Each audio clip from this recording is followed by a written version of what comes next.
Time Flyer by Christina Delamar. In 2012, Alex and his parents visited Renton Grange, a big old empty house which was home to Mr. and Mrs. Renton, their twins, and their daughter many years ago. Alex likes making model planes out of wood, and after the visit, strange things start to happen to Alex when he works with his planes. That evening I was making one of my planes. I put the pieces on a rug in the garden and started to work. Only seconds later the ground started to spin and I flew down the black tunnel again. I started to ask myself why. Being at home had something to do with it. My glasses could have something to do with it too. But there must be other reasons why I traveled through time. I arrived next to a small lake in the gardens of Renton Grange. It was quite far from the house, which I could see through some trees. First, I thought I was alone there, but then I saw Freddie and Charlie in his chair. I couldn't see Alice. As the two boys came nearer, I could see that Charlie was holding a bag of bread. This time, I didn't have to hide. The boys had seen me disappear before their eyes only a few days before, so I stood in front of them and said, "Hello." "Hello, Alex," said Charlie, who looked happy and excited to see me.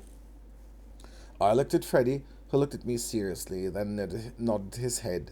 "Where's Alice?" I asked. "She's gone to visit her aunt with Mother," said Charlie. "They won't be back until tomorrow." I felt disappointed.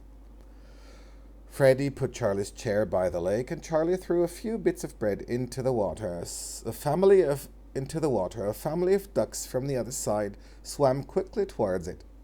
"Did you know about this house before you started time traveling?" Charlie asked. "Yes," I answered. "I visited it with my parents." "Is it open to the public in 2012? He asked. Yes it is," I said, and felt nervous. "So nobody lives there in the future," he said, looking at the ducks at his feet. "That's right." I didn't know what else to say.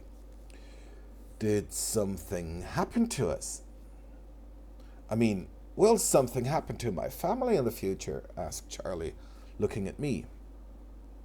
He wore glasses like Freddie's, but his eyes were light blue like his sister's. I didn't want to tell him the truth, but I couldn't think of anything else to say. Charlie looked out at the lake. "Don't tell me," he said. "I don't want to know." Then he looked at Freddie and said, "Could you get me a rug, Fred? I'm cold." Freddie wanted to say something rude, but he stopped himself. He stood up and said, "I'll be back in a minute." Then he ran through the trees towards the house. Charlie and I were quiet. I had no idea what to say to him. Suddenly he spoke. "Is the land around the house the same in 2012? "Yes," I said, jumping to my feet.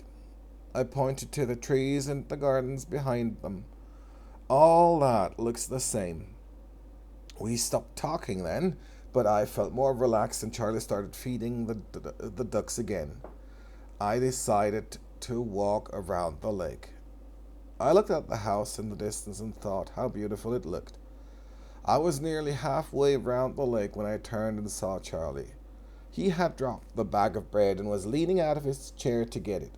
"Stop, Charlie!" I shouted. "I'll come and get it for you." But it was too late. As I spoke, he fell out of his chair into the water below him. The water wasn't very deep, but Charlie couldn't keep his head over the water. I started running towards him. If I could get to him in time, I could get him out the water and he would be all right. But suddenly the spinning was back. As I tried to run, my legs became heavier and heavier until I couldn't move. I could hardly see Charlie in the water. Then I saw a figure running through the trees. It was Freddie, but I didn't see what happened next. Everything became black around me, and I couldn't do anything to help.